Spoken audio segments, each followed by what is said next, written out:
Crónicas 33. Bueno, espero, ¿alguien alguna vez jugó esgrima bíblico? ¿Sí? ¿Esgrima bíblico? No, nunca jugaron esgrima bíblico.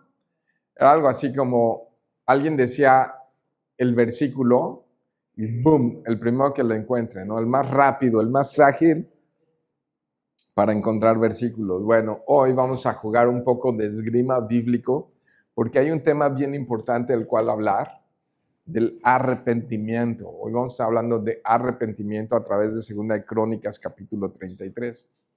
Y vaya, muchos dicen hoy en día, hablando del arrepentimiento, dicen, yo no tengo nada de qué arrepentirme. Todo lo que haya hecho, sea malo o sea bueno, tiene valor para mí. Así que aún las cosas en las que me he equivocado, los errores que he cometido, las fallas que he hecho, pues no me importa, han sido para bien y no hay arrepentimiento. O quizá tú eres de los que dicen, pues yo nací en una familia cristiana, ¿no? Entonces no recuerdo ni siquiera el día en el que me convertí. No recuerdo el día en el que esa transformación ocurrió en mí. Quizá no recuerdes el día en el que te arrepentiste y digas, pues no fue un evento en el que yo pueda traer a memoria, que pueda recordar, en el que hubo una transformación en mi vida. Así es que hoy vamos a estar hablando de arrepentimiento y es importante. Cuando leí este capítulo 33, dije, ok, creo que este tema, este capítulo nos habla mucho acerca del ocultismo y de las prácticas satánicas y todo eso, pero lo volví a leer una y otra vez en audiolibro, en audio y en un texto, y me di cuenta que realmente el tema profundo aquí es arrepentimiento. Así es que hoy vamos a hablar de arrepentimiento, pero de doctrina del arrepentimiento, que es una de las cosas fundamentales en el tema de salvación. Así que hoy, simplemente el capítulo 33 que vamos a estar viendo, vamos a ver algunos detalles ahí, algunos matices, porque ya hemos estado viendo un montón de reyes, ¿no? Hicieron lo bueno, hicieron lo malo. Entonces vamos a ver diferentes matices, sí, que hay en la vida de Manasés, pero básicamente, especialmente lo digo para los alumnos de Escuela de Ministerio, básicamente este capítulo 33 va a ser la ilustración. El tema va a ser arrepentimiento y nuestra ilustración va a ser el capítulo 33, ¿no? Básicamente esa es la ilustración. Ok, su arrepentimiento, el tema del arrepentimiento es parte esencial en el mensaje del Evangelio, esencial en el tema del mensaje del Evangelio. De hecho, el primer sermón, el primer mensaje que predicó Cristo fue ese. Y vamos a comenzar con nuestro esgrima bíblico. Así es que hoy no tenemos pantalla, no está proyectando Charlie. Entonces, Mateo 4:17, con toda velocidad, si lo puedes encontrar. Mateo 4:17, y el primero que lo tenga está. Vamos, Frank, ¿qué dice? Desde entonces, 4:17, ¿no? 4:17. Desde entonces comenzó Jesús a predicar y a decir, arrepentidos porque el reino de los cielos se ha acercado. ¿Cuál es el mensaje ahí? Arrepentidos. Fíjense, ¿no? Ok. También fue su mensaje de despedida. Es muy interesante. Lucas 24:46 y 47. 46 y 47. Lucas 24. Les dijo, así está escrito, y así fue necesario que Cristo padeciese y resucitase de los muertos al tercer día, y que se predicase en su nombre el arrepentimiento y el perdón de pecados en todas las naciones, comenzando desde Jerusalén. Ok, está instruyendo a sus discípulos, ¿y qué les dice? Que en su nombre se predicara, ¿qué? El arrepentimiento para perdón de pecado a todas las naciones, ¿no? Ahora, por si fuera poco, por si nos queda duda en este mensaje importantísimo y central, fue el mensaje que también predicaron los apóstoles. Marcos capítulo 6, verso 12. Marcos capítulo 6, verso 12. ¿Qué están predicando los apóstoles? Ahora vamos a ver otros referentes importantes. Juan el Bautista, Mateo capítulo 3, versos 1 y 2.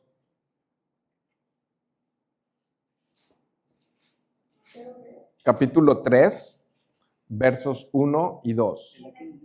Allá atrás, allá atrás.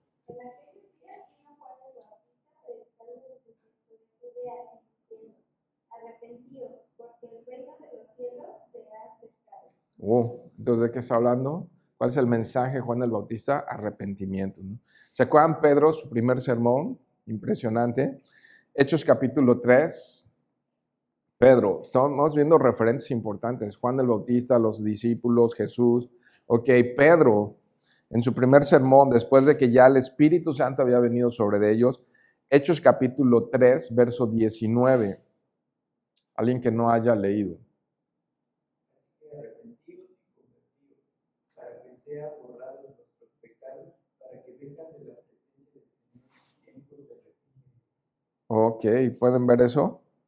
Entonces, ¿qué les dice en su mensaje? Donde se convirtieron muchísimos. Arrepiéntanse y conviértanse, un antes y después, un dejar para seguir, ¿no? Ok, Pablo, vamos a ver esta referencia nada de Pablo. Hechos, capítulo 17, ahí mismo, verso 30. Cuando estaba en el Areópago, quizás algunos recuerden ese momento en el que está literal predicando en el Areópago, si no me equivoco, esa porción. ¿Qué dice? Pero Dios, habiendo pasado por alto los tiempos, que esta ignorancia ahora manda a todos los hombres en todo lugar que se arrepientan. Ok, entonces manda en este tiempo, ¿no? Que se arrepientan. Ok, entonces ahora sí vamos a 2 Crónicas, capítulo 33. Vamos a ver a Manasés. Sabemos que era una tribu, ¿verdad? Pero aquí no es Manasés la tribu, sino es Manasés el rey de Judá, del reino del sur. Acuérdense que el cronista está haciendo énfasis en la historia de Judá, no tanto de Israel, aunque también 2 Crónicas incluye algunos datos interesantes, relevantes acerca del reino del norte de Israel. Aquí está hablando de Judá.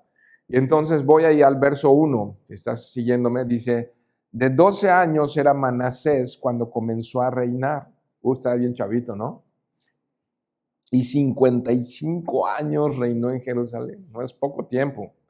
Pero ¿qué hizo esos 55 años? Casi, no todo el tiempo, pero ¿qué hizo ahí? Verso 2, pero hizo lo malo ante los ojos de Jehová, conforme a las abominaciones de las naciones que Jehová había echado de delante de los hijos de Israel. O sea, imitando a los cananeos, a todas esas tribus que habían realmente practicado toda clase de satanismo y de idolatría. Vamos a verlo más adelante. Verso 3, porque él reedificó los lugares altos que Ezequías su padre había derribado. ¿Se acuerdan? Todas las reformas de Ezequías y todo el bien que hizo Ezequías, pues no lo imitó, dice, conforme a todas las abominaciones que de las naciones que Jehová había echado delante de los hijos de Israel. Verso 3, porque él reedificó los lugares altos que Ezequías su padre había derribado y levantó altares a los Baales, e hizo imágenes de acera y adoró, fíjense a quién adoró, a todo el ejército de los cielos y les rindió culto. Ningún rey se hace esa referencia de los anteriores, aunque vimos como Acab y otros reyes bien terribles y bien perversos, pero este tuvo algo más extravagante, que adoró a todo el ejército de los cielos y les rindió culto. Era una época de mucha astrología. Entonces todo eso, consultando a los astros y todo, básicamente adoró toda clase de demonios. Básicamente es el ocultismo en su máxima expresión. Mira el verso 4. Edificó también altares en la casa de Jehová. O sea, abominación desoladora, ¿no? De la cual había dicho Jehová, en Jerusalén estará mi nombre perpetuamente. Entonces esto, actos abominables, profanó el templo donde solamente quien debería ser honrado y exaltado ahí. Ahora, ¿se acuerdan qué dice el Nuevo Testamento? Que nosotros, ¿qué somos? Templo del Espíritu Santo, los creyentes. ¿Nosotros profanamos el templo de Dios o no? Es una pregunta, ¿no? Está fuerte, pero qué interesante. Verso 5, edificó asimismo altares a todo el ejército de los cielos en los 2 atrios de la casa de Jehová, ¿no? Y entonces afuera, en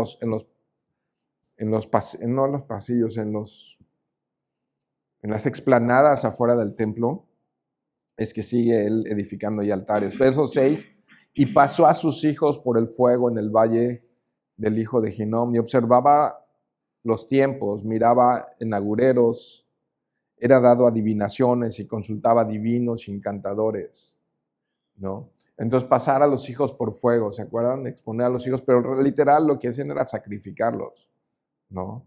Los ponían en esa estatua ardiente y los quemaban delante de uno de esos dioses. Y luego dice ahí al final del 6, dice, se excedió, wow, o sea, no solo lo hizo, sino que se excedió en hacer lo malo ante los ojos de Jehová hasta encender su ira. Era obvio.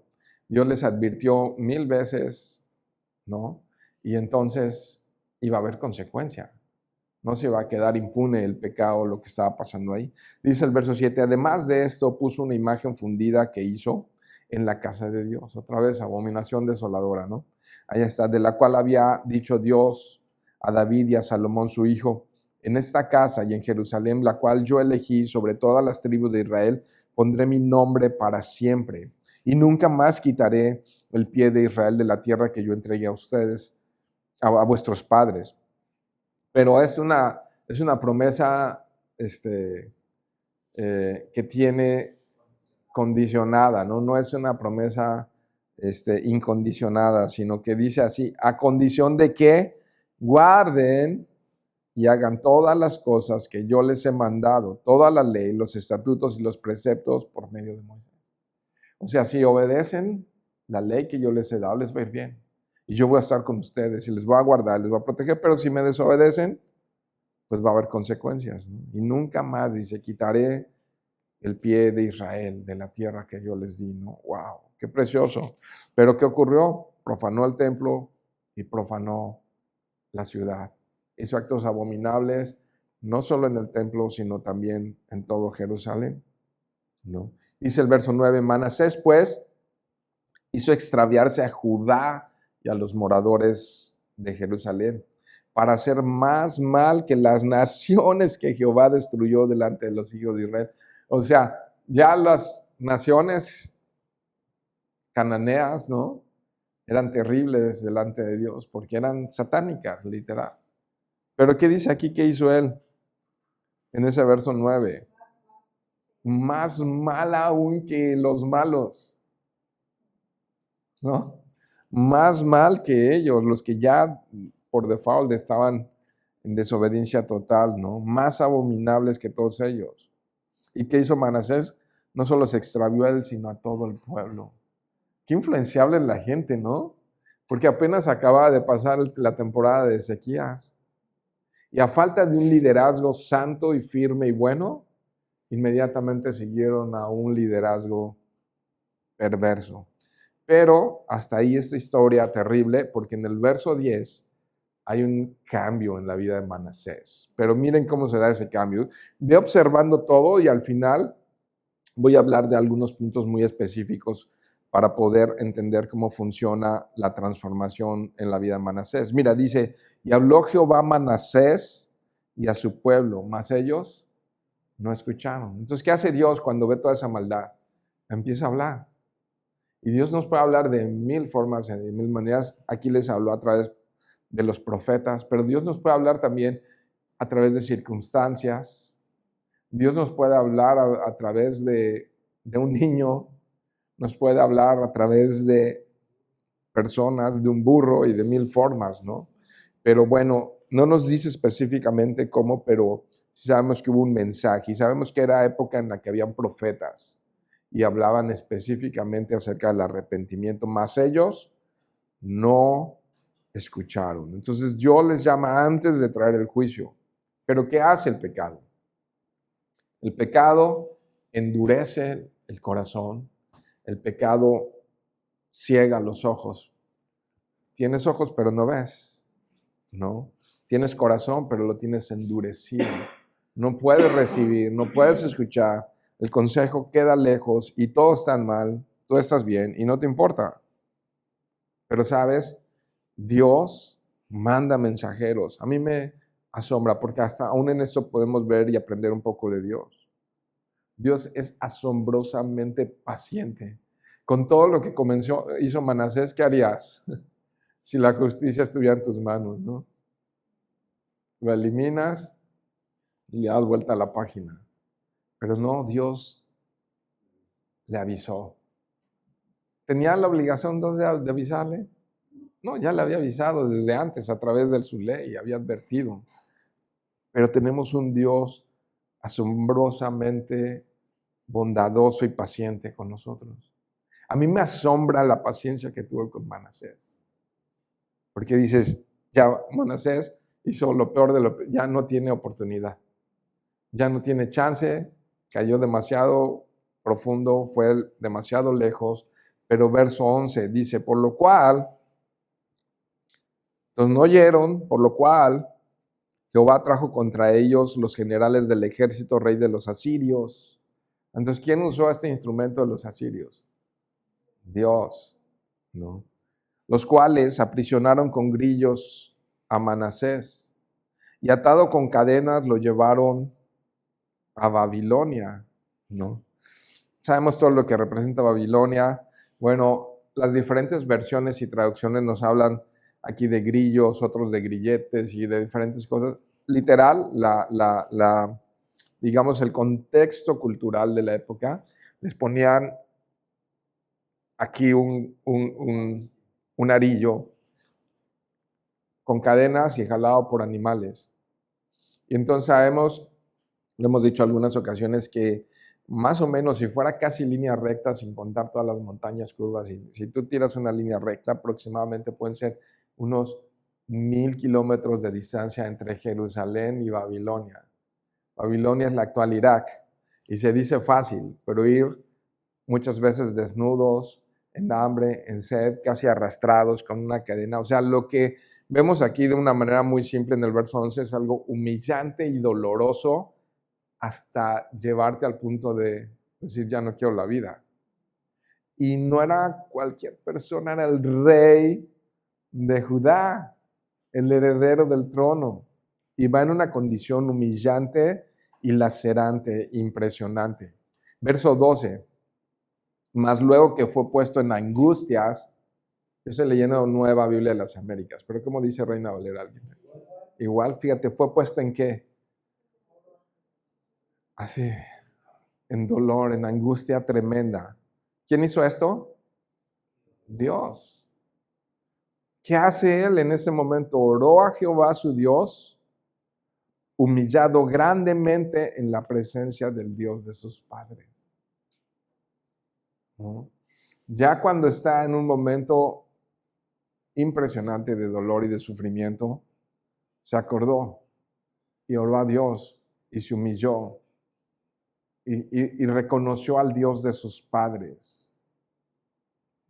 Entonces sí tenemos que observar esto, poner mucha atención, que fue justo cuando se encontraba completamente humillado que reaccionó como el hijo pródigo. ¿Se acuerdan la historia del hijo pródigo que estaba comiendo de los cerdos? O sea, el hijo de un hacendado, de un hombre rico y que tenía todo en su casa y así estaba Jerusalén y así estaba Judá y así estaba el pueblo de Dios. Con Dios tenían todo, prosperidad y paz. Dios inclusive les había dado paz con los ejércitos invasores y todo les iba bien. Es más, hasta los reyes de otras naciones venían y ofrecían tesoros a Israel, a Salomón, a David y posterior a algunos más, porque buscaban a Dios y Dios les dio paz, prosperidad y protección, pero ellos decidieron anhelar más lo que tenían otras naciones y se llenaron de lodo y se embarraron de porquería. Y entonces cuando están comiendo de los cerdos, cuando está en esta tremenda humillación es que reacciona. Y así no somos mejores que Manasés. En ocasiones no reaccionamos hasta que el dolor viene a nuestras vidas. Entonces suena fuerte, está en la Biblia, pero la aflicción se convirtió en el instrumento en las manos de Dios. Fue la aflicción la que hizo reaccionar a este hombre. Dios usa las aflicciones para derribar nuestro cochino orgullo. Dios usa las aflicciones para derribar nuestro orgullo. Verso 13, y habiendo orado a él, fue atendido pues Dios oyó su oración. Uf. Y lo restauró a Jerusalén, a su reino. Entonces reconoció Manasés que Jehová era su Dios. Ve todo el proceso. Y entonces aquí, después de humillación, se vuelve a Dios. Se vuelve a Dios. Pero también tenemos que recordar otra vez aquí y aprender o recordar del carácter de Dios.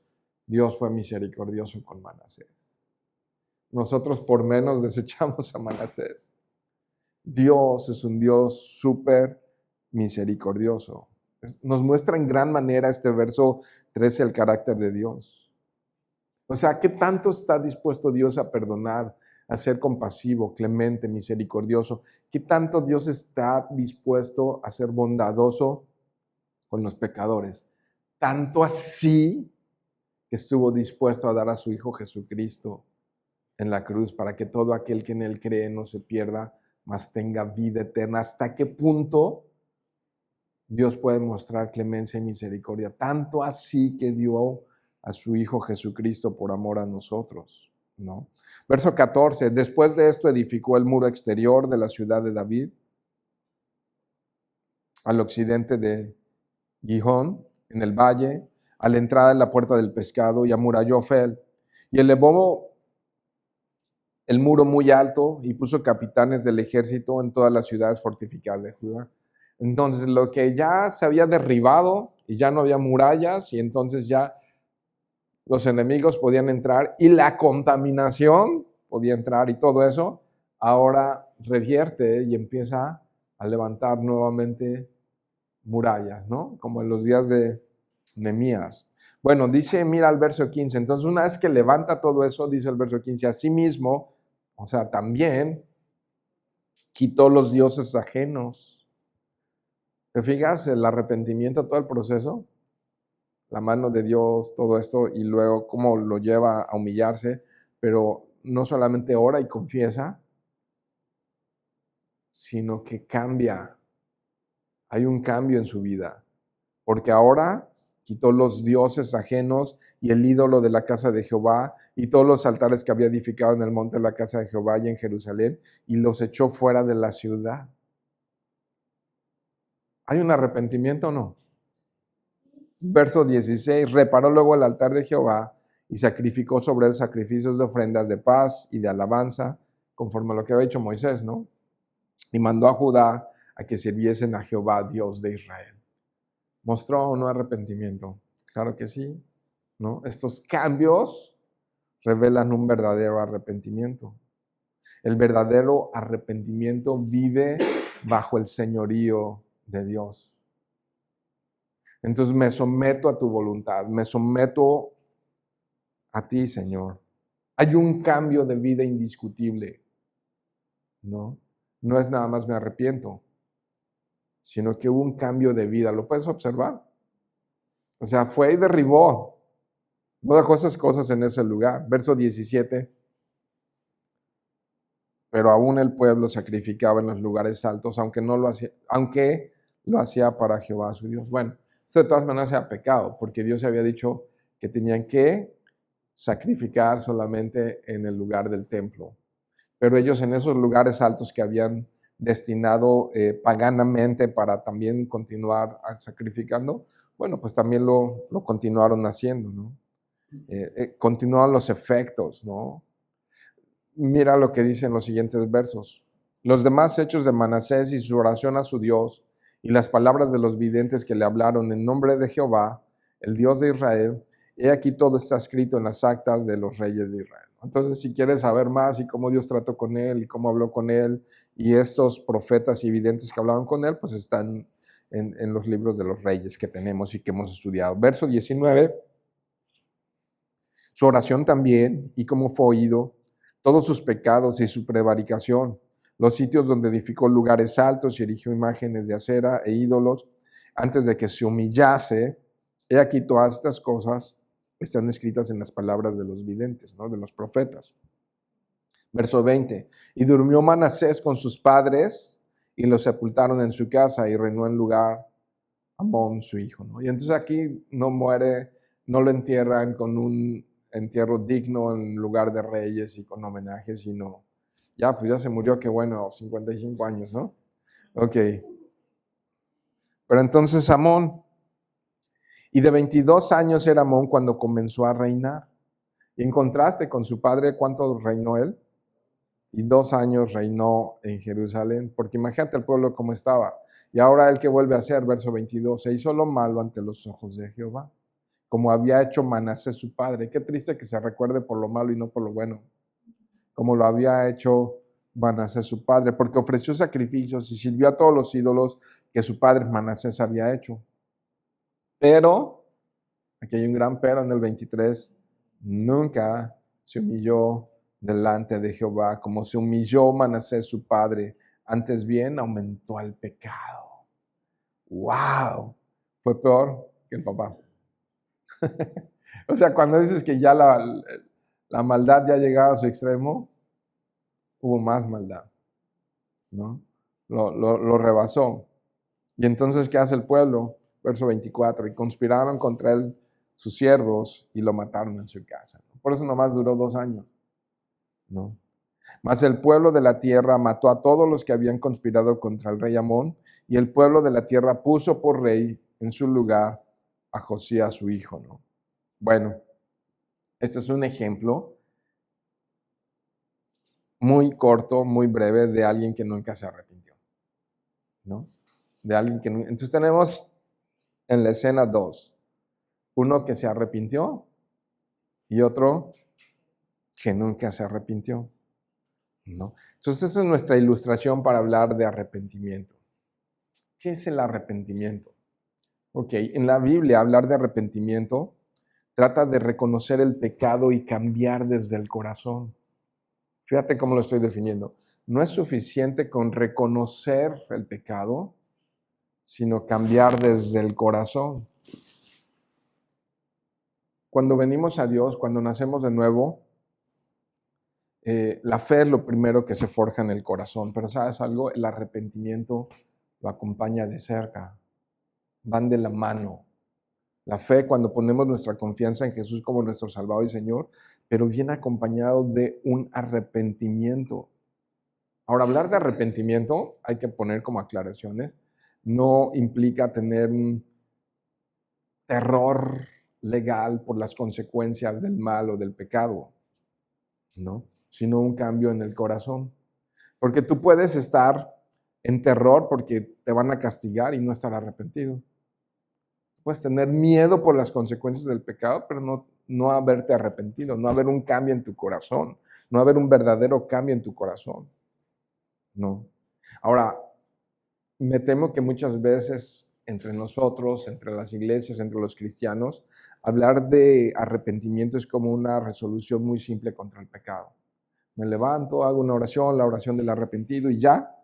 Pero si no hay un cambio en el corazón, en la conducta pecaminosa, si no hay un cese, un cambio de dirección en el corazón, no es verdadero arrepentimiento. Si no hay un cambio en el corazón, en la dirección en la que voy, no es un verdadero arrepentimiento. Ese cambio en el corazón se tiene que manifestar y sabemos que no es obra más que del Espíritu Santo de Dios en nuestras vidas. Dice Juan 15, ¿no? Porque separados de Él, 15:5, porque separados de Él, nada podemos hacer. Pero también la Escritura nos recuerda que es por medio del Espíritu Santo de Dios que somos convencidos de pecado, de justicia y de juicio. Es obra del Espíritu Santo que nos lleva a reconocer y a cambiar de dirección. No es suficiente con decir estoy mal, ¿no? Es la medicina que provee el Espíritu Santo para sanar nuestro espíritu. Y al menos esa medicina, si pudiéramos ponerlo en términos químicos, debe tener 6 elementos, de los que quiero hablar brevemente esta noche. Primero, estamos hablando doctrina del arrepentimiento. Primero, la persona debe tener un entendimiento claro del pecado, de que hemos ofendido a Dios, ¿no? Es cuando la persona vuelve en sí, como lo hizo el hijo pródigo, como lo hizo Manasés, reconoce su condición ante un Dios santo. ¿Cómo estoy? No. De hecho, les refiero ahí. Bueno, si alguien puede buscarlo, estamos con nuestro esgrima bíblico, ¿verdad? Lucas 15, 17.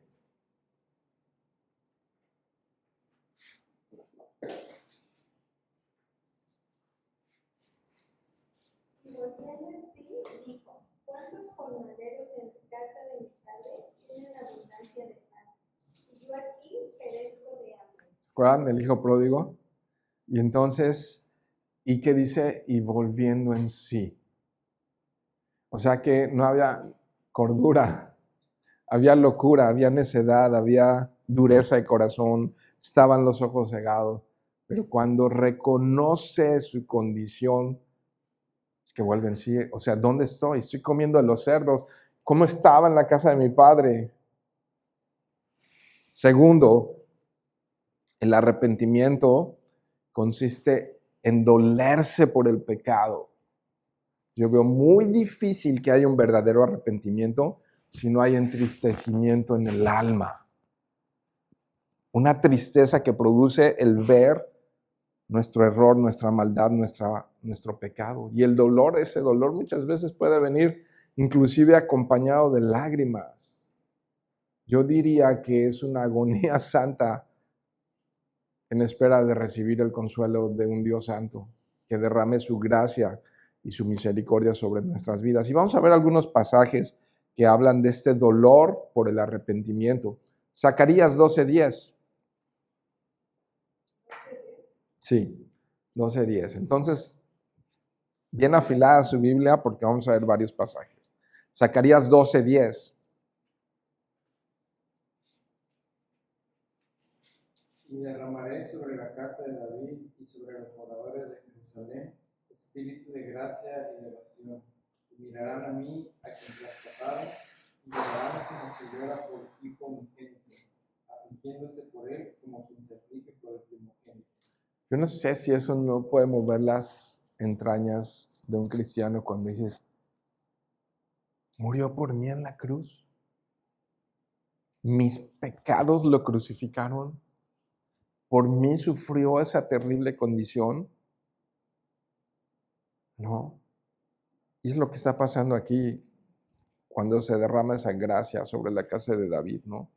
Y Jesús dando su vida por mí, un egoísta, un necio, un terco, un duro de corazón, un lisiado espiritualmente.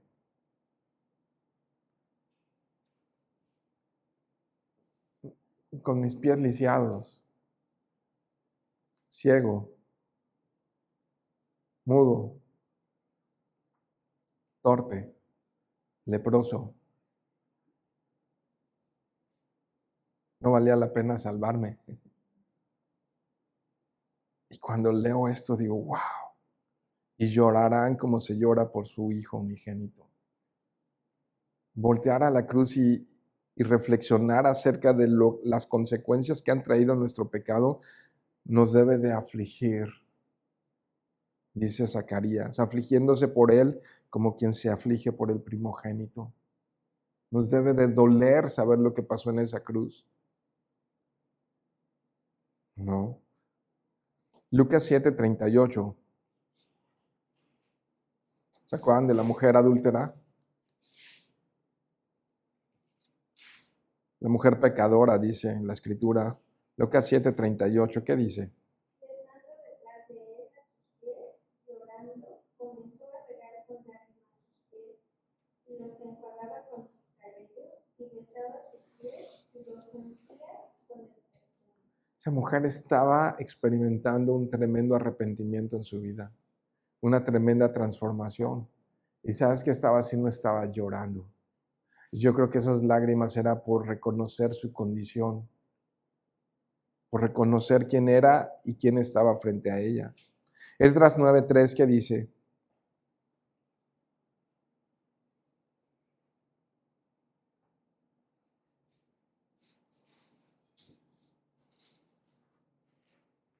Esdras nos habla nada más en contexto para ubicarnos, Bueno, tanto Esdras como Nehemías fueron también reformadores que trajeron orden al pueblo, orden a la ciudad, orden al pueblo de Dios y corrigieron el pecado que veían, ¿no? Y hubo una transformación, hubo un arrepentimiento del pueblo. Esdras 9:3, ¿qué dice? ¿Quién lo tiene? Cuando oí esto, rasgué mi vestido y arranqué pelo de mi cabeza y de mi barba, y me senté angustiado en mi presencia. Si eso no te habla de un dolor por el pecado, pues es muy descriptivo, ¿no? Salmo 51:17.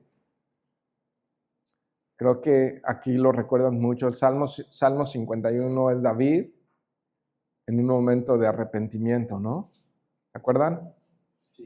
Es David arrepentido por todos sus pecados. ¿Y qué dice? 51:17. Los sacrificios de Dios son el espíritu quebrantado, al corazón contrito y humillado, donde crecerás tú por mí. ¿No? Entonces, ¿cómo está eso?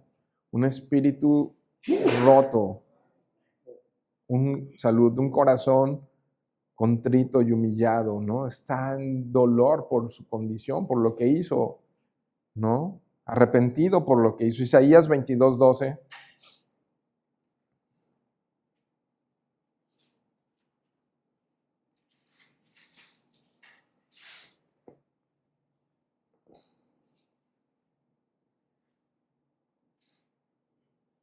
Por tanto, el Señor Jehová de los ejércitos llamó en este día a llanto y a enfermedad, a raparse el cabello y a vestir silicio. Wow, ¿no? ¿A qué los llamó? A llorar su pecado y a lamentarse por su pecado, ¿no? Y a tener como una especie de luto por eso.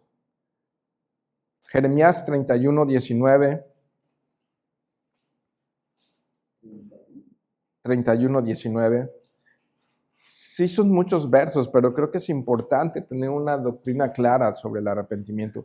Jeremías 31:19, ¿qué dice? Porque después que me aparté, tuve arrepentimiento y después que reconocí mi falta, pedí mi muslo.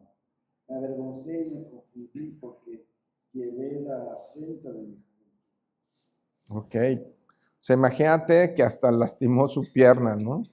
Se hirió del lamento, del dolor, avergonzado, confundido, avergonzado por el pecado de su juventud. Lucas 18:13. Este es muy conocido, este pasaje, ¿no? Mas el publicano, estando lejos, no quería ni aún alzar los ojos al cielo, sino que se golpeaba el pecho diciendo: Dios, sé propicio a mí, pecador. Esto no es un ritual, ¿verdad? Un ritual religioso. Es un hombre que le está doliendo su pecado. No podía ni siquiera levantar la vista. Y entonces tenía un dolor y decía: Dios, ten misericordia, sálvame, perdóname. Es una persona que está sufriendo por su pecado. Entonces, número 1, se debe tener un entendimiento del pecado. Número 2, ese entendimiento produce un dolor. Y número 3, no te quedas allí, sino que confiesas.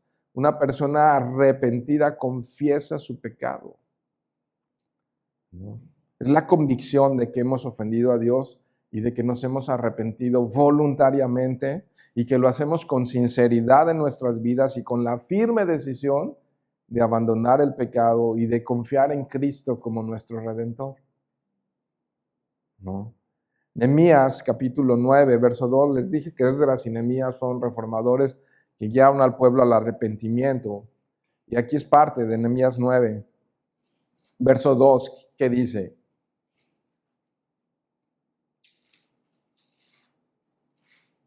Ya se había apartado la descendencia de Israel de todos los extranjeros, y estando en pie, confesaron sus pecados y las iniquidades de sus padres.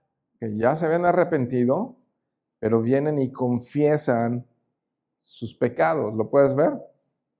Verso 33, ahí mismo, Nehemías 9, 33.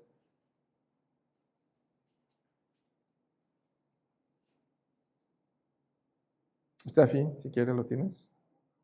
9:33. Pero tú eres justo Ok. en todo lo que ha venido sobre nosotros, porque rectamente has hecho, nosotros hemos hecho lo malo. Mas nosotros hemos hecho lo malo. Está confesando, no está escondiendo, no está ocultando su condición, ¿no? Segunda de Samuel 24:17.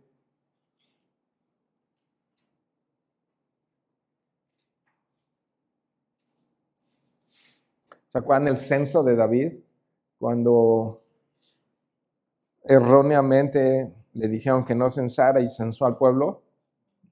Ok, segunda de Samuel 24:17. Y David dijo a Jehová, cuando vio al ángel que destruía al pueblo, yo pequé, yo hice la maldad. ¿Qué hicieron estas ovejas? Te ruego que tu mano se ponga contra mí y contra la casa de mi padre. Ok, entonces, ¿qué está haciendo ahí David? Reconociendo, yo fui el que pequé, ¿no? Proverbios 28:13.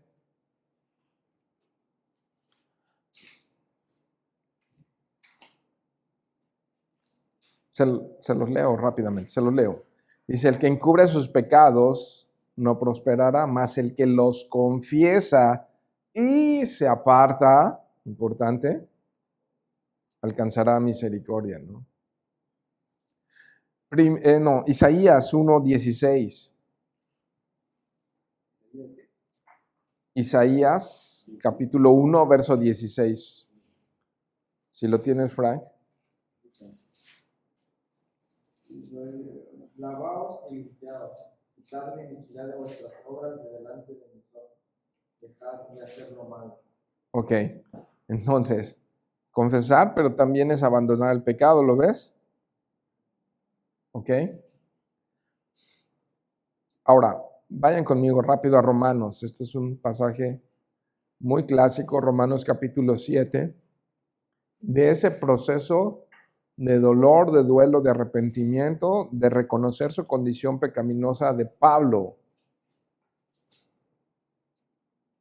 Romanos 7:24. ¿Y cuál fue la solución a esto? Mira lo que dice Romanos 7:24 y 25. Miserable de mí, ¿quién me librará de este cuerpo de muerte? O sea, el dolor de su condición pecaminosa en los pasajes anteriores dice, quiero hacer lo bueno y no hago lo bueno sino lo malo, y hay una lucha, un conflicto entre mi carne y mi espíritu, y entonces miserable de mí, ¿quién me va a librar de este cuerpo de muerte?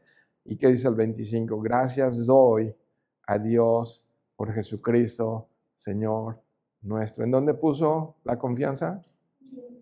En Jesucristo, ¿no? Así que yo mismo con la mente sirvo a la ley de Dios, no es con la carne a la ley del pecado, dice. Primera de Juan, se los leo rápidamente, 1:9, no lo busquen.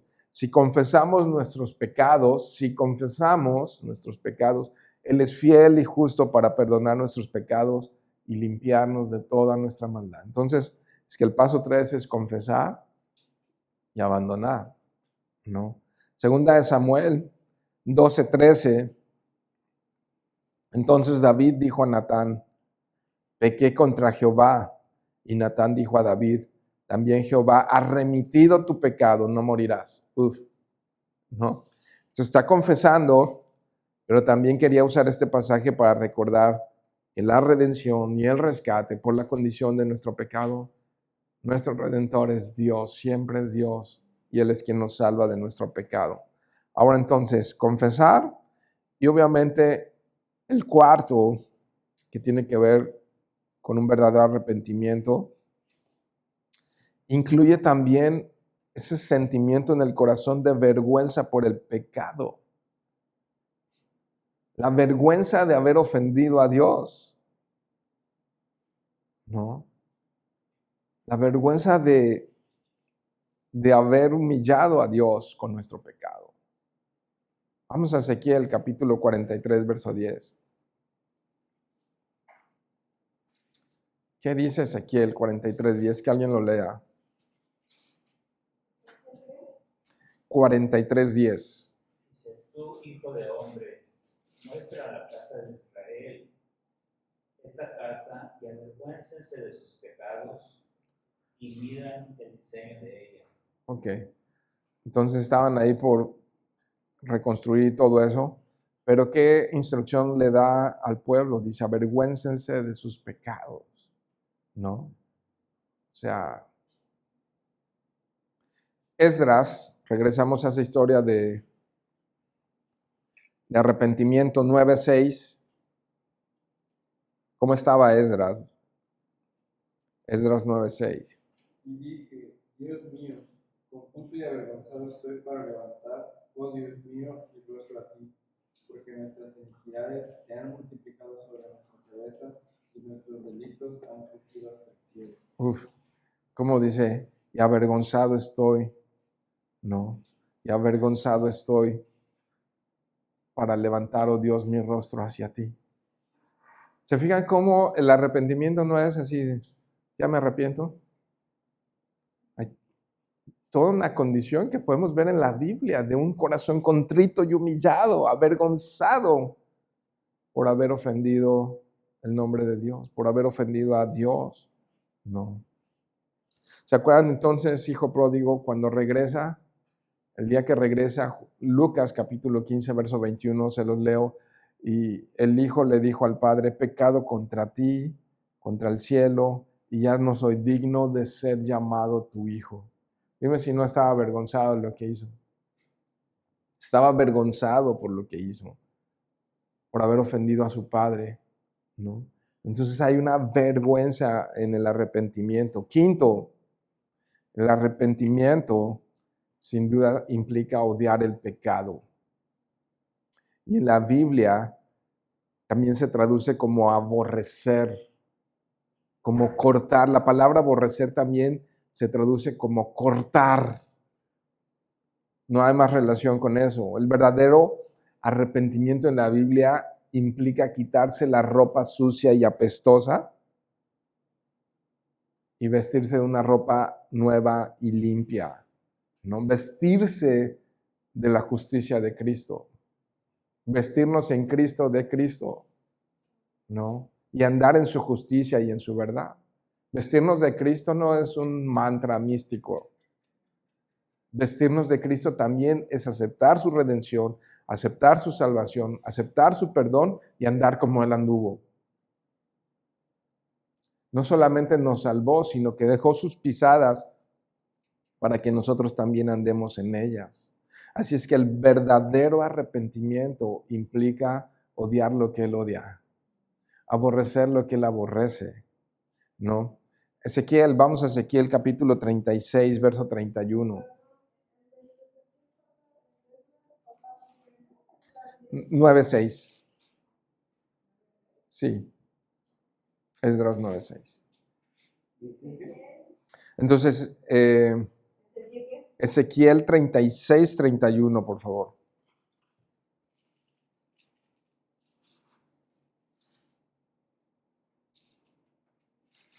Dice, y os acordaréis de vuestros malos caminos y de vuestras obras que no fueron buenas, y os avergonzaréis de vosotros mismos por vuestra iniquidad y por vuestras abominaciones.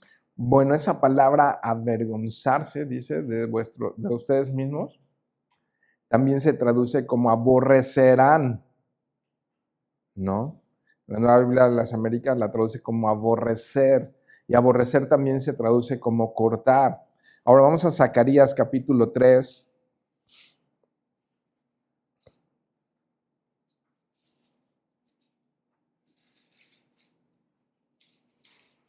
Aquí es muy gráfico. Zacarías 3, versos 4 y 5. Y habló un ángel y mandó a los que estaban delante de él diciendo, quitad de esas vestiduras viles. Y a él le dijo, mira que he quitado de ti tu pecado y te he hecho vestir de ropa regada. 5. Después dijo, pongan mitra limpia sobre su cabeza. Y pusieron una mitra limpia sobre su cabeza. Y le vistieron las ropas y el ángel de Jehová estaba. Ok, puedes ver esa vestidura sucia con una vestidura nueva. Ahora, vamos a conectar esto con Apocalipsis, capítulo 22, verso 14.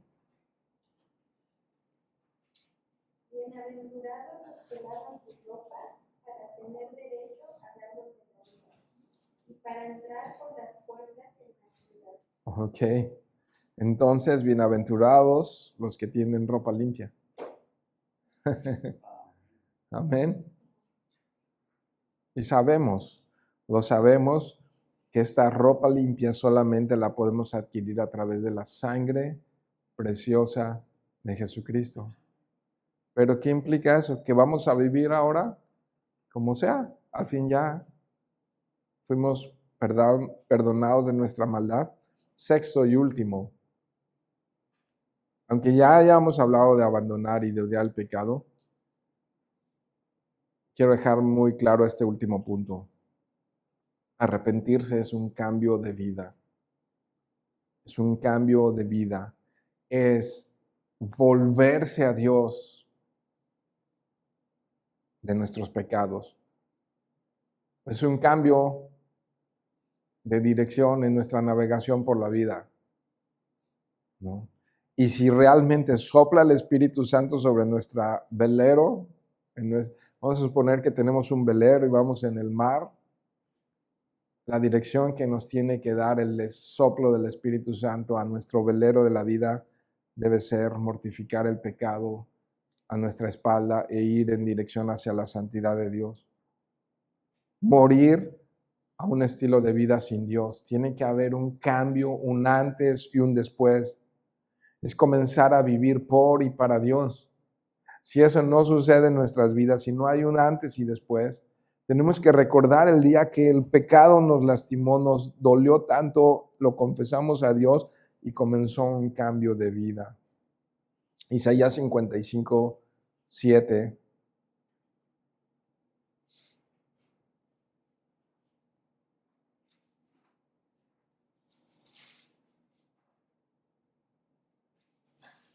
Limpio su camino y el hombre inicuo sus pensamientos. Y vuélvase Jehová, el cual tendrá de él misericordia, y a Dios nuestro, el cual será amplio en perdonar. Amén. ¿No pasó eso con Manasés? No. Entonces abandone el impío su camino y el hombre malvado sus pensamientos. Vamos al Nuevo Testamento, Hechos 26, 20.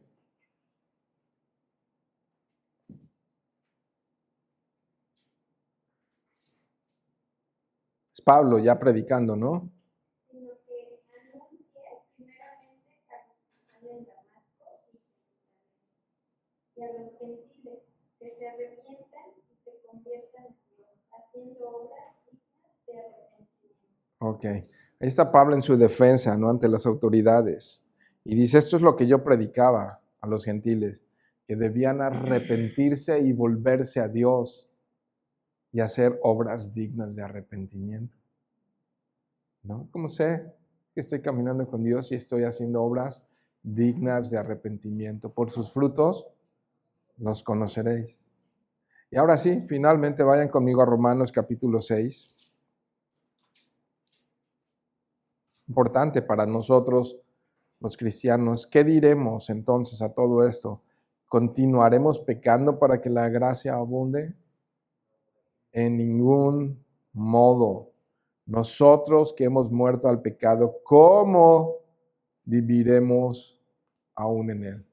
Puedes ver que en realidad es un giro completo de nuestra alma, por completo, ¿no? Los ojos se apartan de miradas impuras. Los oídos, ¿de qué se apartan? De oír calumnias y de oír mentiras, de oír chismes. La lengua, ¿de qué se aparta? De decir insultos y de hablar mal de otros, ¿no?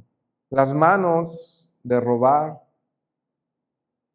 y de toda clase de mal.